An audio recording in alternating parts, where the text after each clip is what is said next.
Welcome back to No Chill with Gilbert Arenas. We're coming to you live from Brewdog Outpost in Cleveland for 2022 All-Star Weekend. And we got a legend, a young legend in the building with us. He was a National Player of the Year, 2021 coming out of Illinois. Chicago Bulls rookie, Dosunmu. What's up, Chief? Appreciate you, man. Thank y'all for having me. Chilling, All-Star Weekend, Cleveland, having a ball. So first things first, got to ask you, played in the Rising Stars game, had the finger injury. How is it for all the Bulls fans out there want to make sure you're okay, ready to go? Oh, yeah, I'm straight. This is a finger jam. Try to chase down a block, hit my finger on the rim, but it'll be cool. Most important, having fun, making memories, building relationships, relationships that go long time from now. And so, yeah. The Rising Stars, they switched it up. They had 4 teams playing, came with the new format. I know it was your first time playing in the game, but did you like the way that the format was?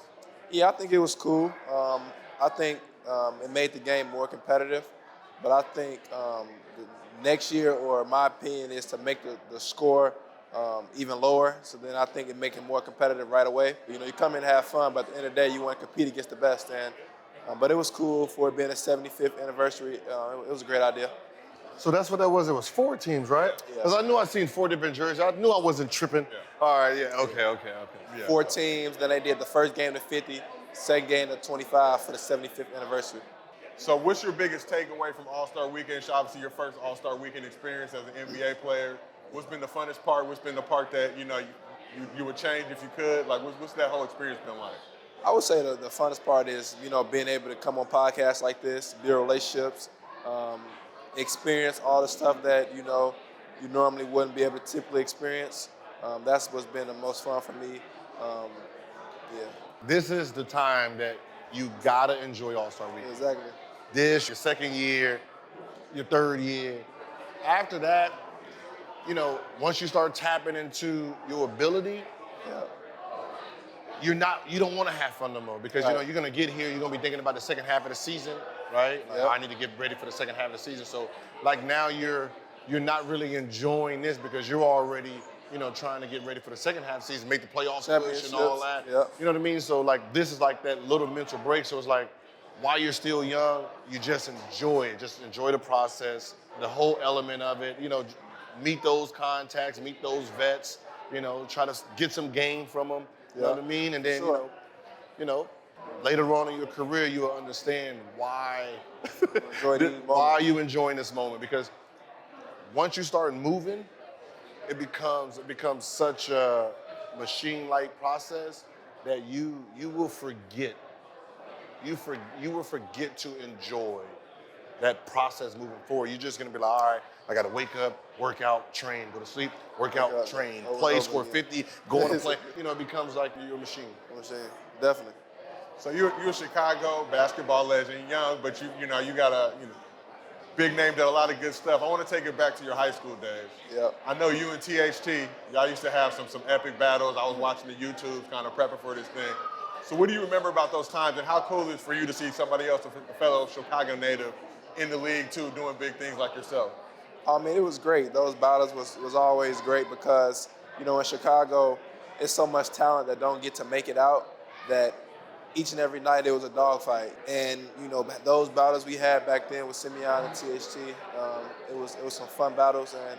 And, anytime I see somebody from Chicago, providing for their family, doing what they love to do at a high level, I always give kudos and I always root for them. So you were National Player of the Year in 2021. You get to the draft, you fall to the second round. Yeah. How much has that motivated you this season to come out and just bust dude's ass and show that you deserve to be a first-round pick? I mean, definitely each and every game, it's always motivation. As long as I play in the league, I think it always will be motivation because that feeling, that I had after the draft, it always will stick with me. And I always play with that edge, that competitive spirit because I understand that I have a chip on my shoulder and I got to show it each and every time I go out there.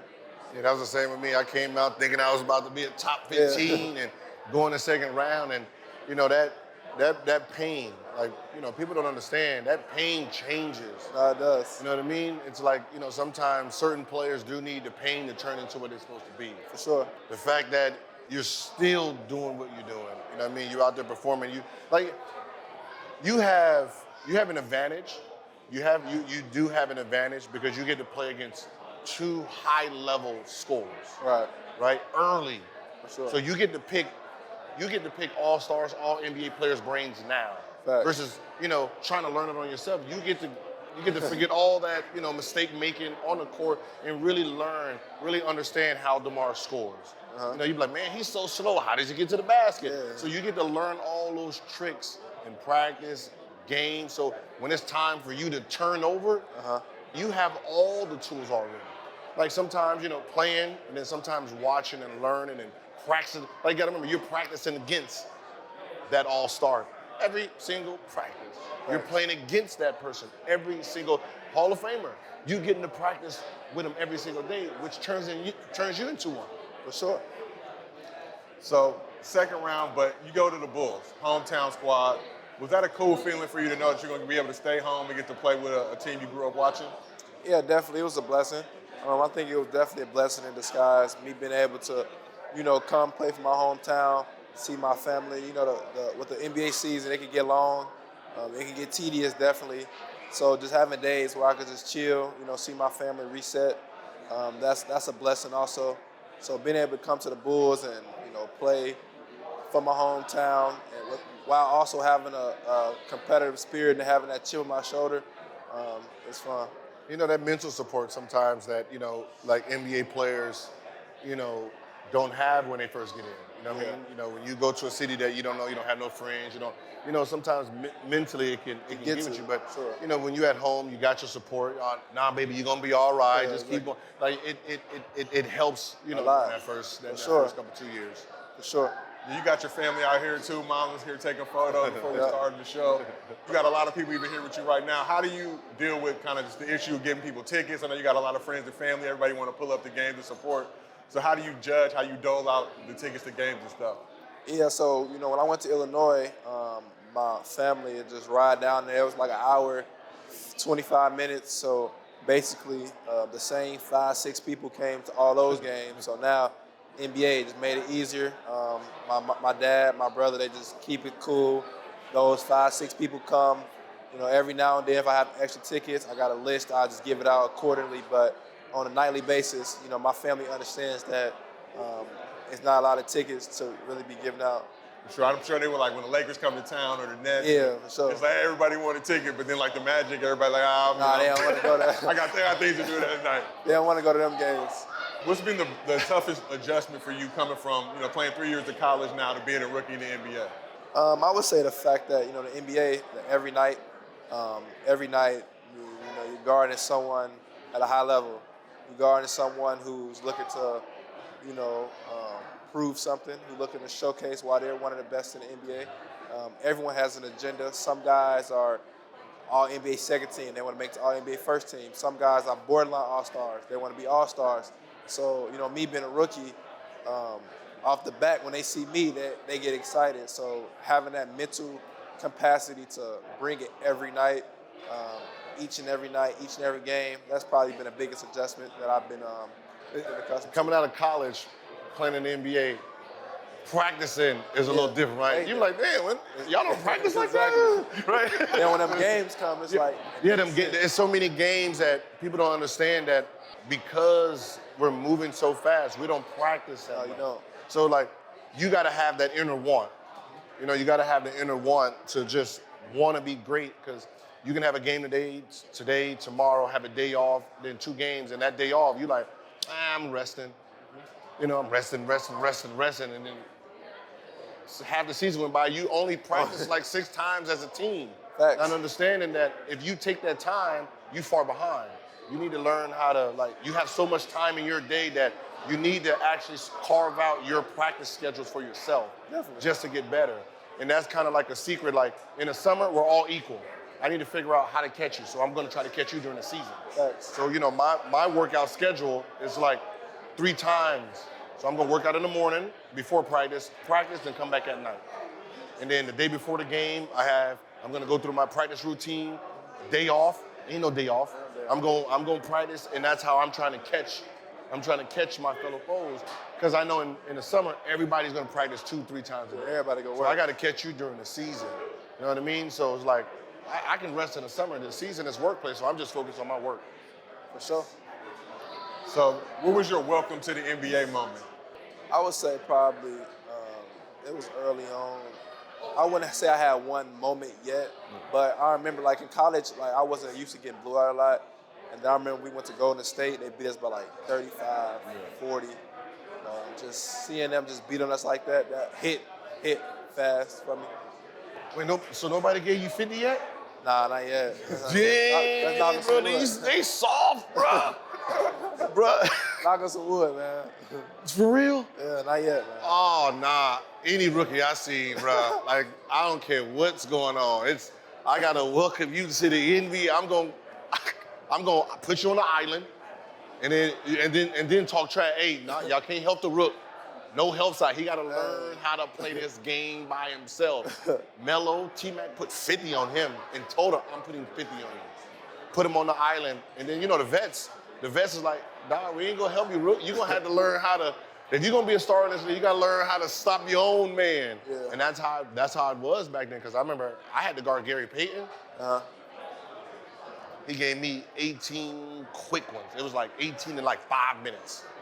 That hurt so bad that when he started getting older, I'm trying to give him 40, 50 every just payback.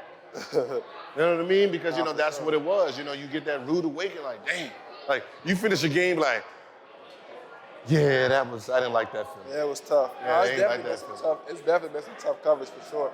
The league, there's so much talent in the league, especially the guard position. So, I just be trying to, take it day by day, game by game, really.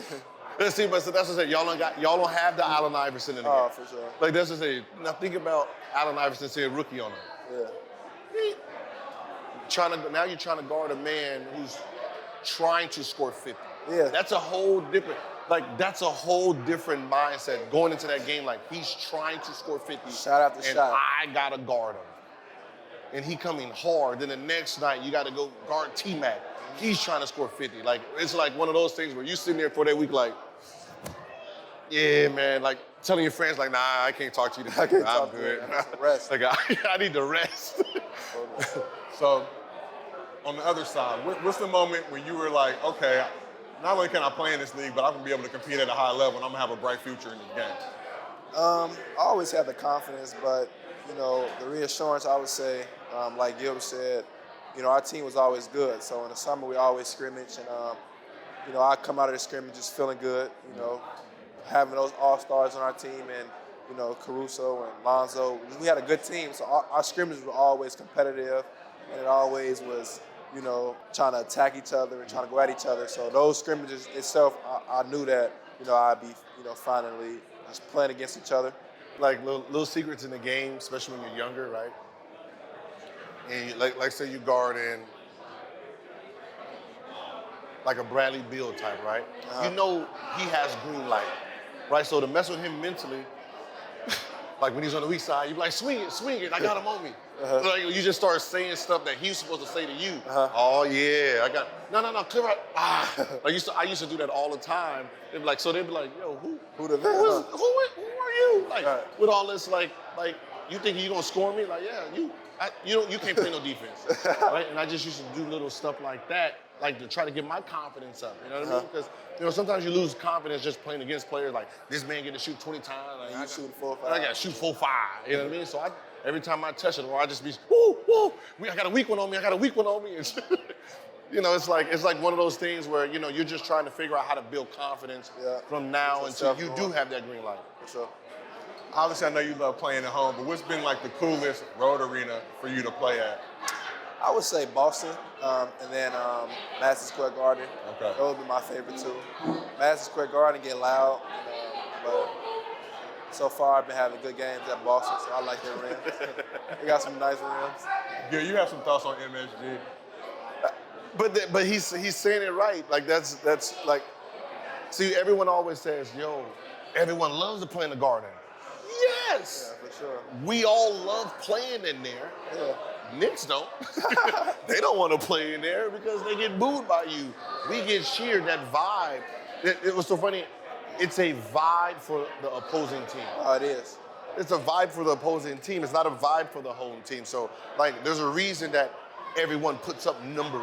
They come with Everyone- the A yeah, you game. come with your A game because you know that if you come with your A game, the love, you're gonna Yep. feel that. It's like Paid in Full when Mitch was like, yo, I just love it, man. I love when that light's on me. That's the feeling. When you go in there and that light's on you, you're like, yeah. Feel good. If I get that New York fan to cheer for me, man, I'm good. I made it. So you joined the loaded Bulls backcourt, obviously DeMar and Zach LaVine. Yep. What has that been like for you to be able to play with guys, you know, 2 all-star level guys, potential MVP level talents, you know, in your rookie season?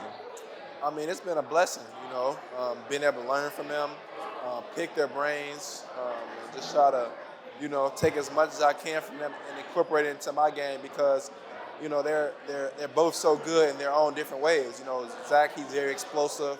Of course, he's younger, he moves faster, but then DeMar, you know, he has the concept of the game mentally.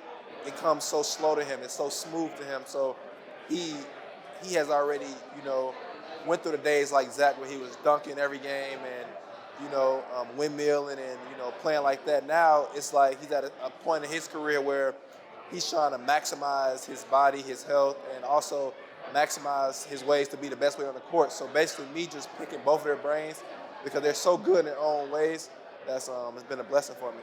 Do you ever talk trash? Yeah, for sure. Yeah. Like, this is so funny, is like, I had to, like in practice, I had to talk trash. So like, you know, I had Larry Hughes. Larry Hughes, first team all defense, right? So I always talk trash. Like, so even though we're in the same team, like in practice, what I'll do is I was like, hey man, coach, can you put Larry on the other team or put me on the other team so I can bust his ass, man? I don't think his defense is like that. Because now I need him to turn up because now I need to go against the best defender. Right. They both All the time. Yep. You know what I mean? I don't want, like, you know, this is my advantage. He's first team. I want to see what first team looks like when it has no rules.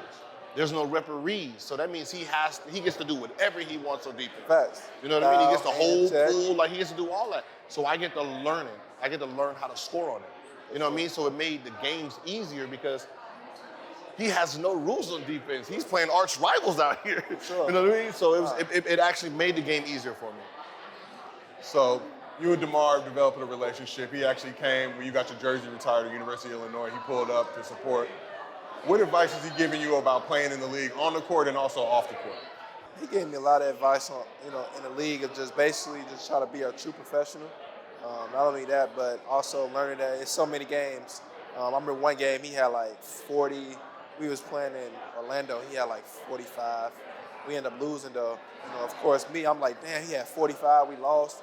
I make a couple more threes. If I, you know, make a couple more plays, help him out, we would have won the game. And he just told me, like, it's a long season. You know, games come so fast. You can't dwell on one game. You got to move on to the next. And so, yeah, that's pretty much the best advice he gave me, just having that next play mentality, next game mentality. So Zach was quoted recently saying that him and DeMar are the best duo in the league. Do you agree with that or do you disagree with that? I mean, of course I agree with that. I've got to, got to make sure. So DeMar's now, I mean, he's been on that crazy 35-point per game run, like just doing obscene stuff. Right? I'm like, they are though. It's like, when it comes to duos, yeah. I mean, who's on that level right now? A lot of these other duos are kind of falling off or are kind of figuring their stuff out right now, so they run in the league. But like I said, DeMar's putting up, 35 on 50% shooting, just doing obscene stuff we haven't seen since Wilt. His name's not, it's starting to get some buzz in the MVP race, but do you think DeMar currently is the best player in the league right now? Yes, I think he's playing definitely the best way in the NBA, for sure. I mean, of course, you got some guys who are so good, they're automatically going to be there, like, LeBron, KD, those guys. But what he has done for our team, night in, night out, with guys out with injuries, got out with COVID, won 5 in a row. Anytime you do something that hasn't been done since Wilt, I mean, it's something that is good. So definitely, I think he's playing the best basketball right now in the NBA. Yeah, I don't think he's getting, to be honest, I don't think he's getting enough credit because the fact that, you lose Zach, you lose Caruso, or you lose the players that Lonzo. Everyone was counting on. You lose Zoe, and you're still keeping this team right to there. where they are. And I don't think like he's being appreciated for how he's kept this team above water. I agree. Above water. Like you're still like it's first in the East. Yeah, that's what I said. It's like, yo, this He has younger guys with him, like so. The fact that the younger guys got to get old fast. You know. And one thing I love about DeMar is his competitive spirit. Like, he always wants to go out there and compete. Like, each and every game, each and every night. He's not looking to make excuses. Who's ever out there, he's looking to compete. And when you see that from, one of your vets, one of your leaders, that make the whole locker room, want to go harder. So we had DeMar on the show before the season started. And he's a guy, we're asking about mid-range game versus three-pointers. Everybody now is big on taking threes, but he's like, look, I could do that, but I'd rather focus on the mid-range. Has that rubbed off on you at all, or in terms of your shooting style? Or? I mean, definitely, I try to incorporate that because I think all, great scorers can score on all three levels. Mm-hmm. And I think that as long as you have it in your game, and whatever, is comfortable, you bring it out. Like, if you look at any great scorers in the NBA, they all can, get to the rack, they all can create their own shot, and they can shoot threes in mid-range. And he's in a point now in his career where he's efficient there, 37 points on 60% shooting, that's a great shot. So, yeah, I think he's one of those great players where he doesn't have to just hoist up threes to be efficient. He can score at all three levels. I want to talk quickly about Alex Caruso. I'm a big Caruso fan when he was with the Lakers. Went to the Bulls. Bulls fans initially were like, oh, Lakers fans are gassing Caruso up. He not that nice, he whatever. But I think he's shown a lot of stuff. Obviously, I know he's been hurt, but what has it been like playing with a guy like Alex Caruso, a high IQ guy that also can do a lot of other things on the court? He's been one of the vets that also has helped me, come along fast, give me, advice, give me different tricks on guarding guys. He just, gave me that championship experience. And he's been a great guy for me to grab information from. Yeah, that's the biggest key about just where you are right now is just absorbing all that information. Yeah. Right. Like understanding the faster you can learn the tricks, and then once it's like you got to remember your ability is your ability. Uh-huh. Right. Now you're just trying to process all the information that's coming. Right. Take what you need, throw away what you don't need, and then turn into what you're supposed to do. Right. And that's really the game of where you are right now. Just trying to understand the process, understand what it's like to be a pro, understand why this person is successful versus that person. Exactly. You've been in the league 3 years and there's a reason, right? And you're trying to figure out the road. Like you got your own car, you got your own vision. But you're trying to, you're just trying to navigate and just try to understand what everyone's doing, what makes this person great, what makes this person not successful, and then put your package out there when it's ready. Definitely. We're here at Cleveland All-Star Weekend. Want to know what's been the coolest celebrity sighting or somebody I know Gil said you saw Jay-Z and Beyonce when you was playing. Sure. And you was starstruck. Have you seen anybody you were just like, oh man, it's been great to see this person in real life? No, not yet. No. I'm pretty sure today. Okay. The dunk contest, three-point shootout, I'm pretty sure I'll see somebody. That's it. Come on, that's today and tomorrow, man. But we've been out here, you might don't see him at the airport, you might see him at the, there's only 5 spots to eat out here, so, when you walking around. Not yet. Anybody you excited to see, you hope is going to be out here? There's definitely some celebrities that, I would like to see. Not one in particular, but of course like Jay-Z, guys like that listen to their music. I want to see them in person.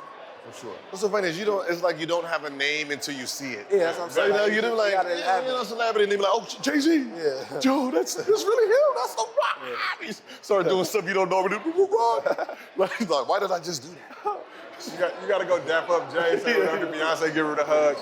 So Bulls have been playing well this season, right? You've been at or in the discussion for the East whole season long. What goals do you guys set as a squad? Do you guys think a championship is attainable? Do you guys talk about that at all? Or how far do you think the squad can go this season? I mean, yeah, of course. We talked about, you have aspiration to win a championship. I think that's, what every team in the NBA does, especially when you have a team like ours. But we understand that it takes steps. We have to continue to get better, continue to try to fix our mistakes and continue to grow in our habits. And of course, we understand if we do that, then we have an opportunity to what's at hand. But we got to take it, of course, game at a time and day at a time. And then for yourself, obviously, more than half the season's over. You get ready for this back half now after the break. What are you focused on your game and on improving and just getting ready for now this playoff push? I mean, I understand that the reality of it is we get close to the playoffs, so of course there's going to be more teams pushing to make the playoffs. Like Gilbert said, there's going to be other stars who have their eyes on championships. So just me being a rookie, my level of detail, getting at where it needs to be at, just getting myself prepared each and every game, being ready for guys. I'm pretty sure teams are going to try to take DeMar out the game, try to double him, hedge him, just be there for him, be another playmaker for him, Zach the team, and just try to make it easier for the guys to go out there, make our team better. Yeah, so getting ready for the playoffs is it's like an advance in your game, right? Because you get to everyone's coming harder now. The game is more intense. Then once you get to the playoffs, that scouting report is the size it is. Everybody knows, right? So everybody knows everything. So now that's when your natural ability kicks in. So that's when that's where you really get to test where you are. Like when you're out there, remember, they know everything about the players that they know. So that means you get to be you. Sure. Right? Like you need the wild card. Don't be afraid to take the shots that you like I always tell players that play with me, don't be afraid to shoot shot that you think you can make. Right. Like, you know what I mean? Like if I do pass you the ball, I'm expecting you to do something with it. Right. Passing that shit back to me is not an option because I I could have just kept it, bro. I could have just kept it through the double, right? But it's like, have the confidence to shoot it. So the more I see you gonna make those plays, the more I'm gonna because if I'm getting double, I need you to relieve some of that pressure. You go out there and have 20, they can't double me no more. And now they gotta worry about you. So, when playoffs is coming, try to understand that this is the time to be aggressive too. Right. Be aggressive, make more plays, and really let them know when playoff time comes, y'all can count on us. All right, for sure. I hit you on this, but I gotta know. Obviously, you played with the U18 Olympic squad, but your dad's a Nigerian immigrant, so you could have the option to play for the Nigerian team down the road. Is that something you would ever give some thought to, or are you just focused on making the USA squad? I mean, it's definitely thought I would give to just my grandparents being from there, my dad being from there. So when they get closer, of course, I'll think about that for sure. So the answer's no. That man want that gold, bro. He want that gold. He want that guarantee. Though. They not far off, bro. I'll just say that. They not far off. That's what I said. He played 18U on USA, so that means he's already in the pipeline for the big squad. So going, I'm gonna call it backwards. Going backwards is not an option at this point. You know what I mean? That man want that fast track to that gold, baby. You already know. Well, look, man, we really appreciate you pulling up, and best of luck for the rest of the season. Appreciate y'all, man. Then another episode of No Chill with Gilbert Arenas. We'll be back with more very soon.